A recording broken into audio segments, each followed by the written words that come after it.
year 2000, survival horror was reaching its absolute peak. We survived Raccoon City and wrapped up the trilogy on PS1, and fans were still hungry for what was to come next. Resident Evil Code Veronica launched on the Sega Dreamcast. This wasn't just a spin-off. Despite not having a number on its title, make no mistakes, this was a true sequel of Resident Evil 2. Hello ghosty people, my name is Jonesy Ghost Girl and I'm your game reporter, a very trusty source.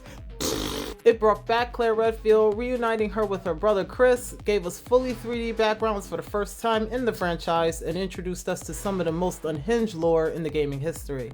Today we are looking back at why Code Veronica is a masterpiece of gothic melodrama, brutal difficulty, and pure Y2K survival horror perfection.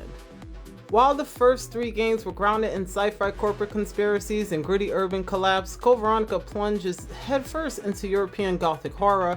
We exchange the sterile labs of the Umbrella for an isolated prison island and its Antarctic research base owned by the Ashfords, one of Umbrella's founding families. And let's talk about the Ashfords because Alfred and Alexa were wilding. Alfred and Alexia Ashford brings a level of theatrical, psychological melodrama that the series have never seen before. It's campy, it's deeply unsettling, and the atmosphere is unmatched.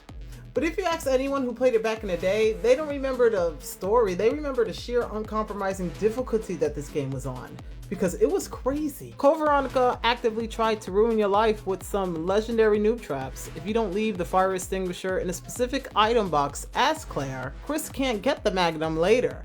An infamous tyrant fight on the cargo plane, if you didn't hoard explosive arrows before hitting that save point, you literally soft locked your entire playthrough.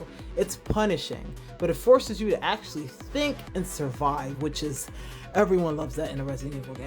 The playoff though, incredible. We get the long-awaited Redfield sibling reunion, and more importantly, the resurrection of Albert Wesker. This is the exact game that reinvented Wesker from a basic corporate trader into the superhuman Matrix coat-wearing anime villain we love today. And I hate using the word anime when it comes to Albert, but come on, similarities are there. With Capcom on the roll with remaking all the classics, Code Veronica was definitely the missing link that we needed in the Resident Evil engine glow up. I mean, I am so excited. So get out of your graveyards and let me know in the comment section below. Are you excited for Resident Evil Code Veronica next year? Because